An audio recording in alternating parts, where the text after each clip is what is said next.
Hello everybody, welcome to our channel, our health and wellness. So today we are going to discuss about differences between mixed cropping and intercropping. Mixed cropping में क्या होता है कि जो दो crops हैं आपके, उनके जो सीड्स हैं, इनको जो बीज हैं उनको आपस में मिक्स कर दिया जाता है, जबकि इंटरक्रॉपिंग में हम उनके बीजों को, जो दो क्रॉप्स हैं हमारे, उनके सीड्स को मिक्स नहीं करते हैं। मिक्स्ड क्रॉपिंग में कोई सेट पैटर्न ऑफ रोज़ नहीं होता है, जबकि इंटरक्रॉपिंग में एक सेट पैटर्न ऑफ रोज़ होता है। मिक्स्ड क्रॉपिंग के केस में क्या होता है कि एप्लीकेशन ऑफ फर्टिलाइज़र्स आप इंडिविजुअल क्रॉप्स में नहीं लगा सकते, जबकि इंटरक्रॉपिंग में फर्टिलाइज़र्स आप इंडिविजुअल क्रॉप में लगा सकते हैं अगर ज़रूरत पड़ती है तो।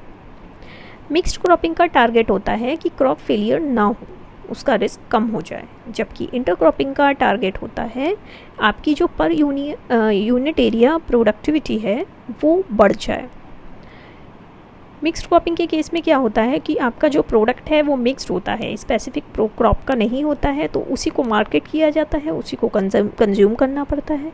जबकि इंटरक्रॉपिंग के केस में क्या होता है कि जो दो क्रॉप्स हैं आपके, उनको मार्केट भी कर सकते हैं सेपरेटली और कंज्यूम भी कर सकते हैं।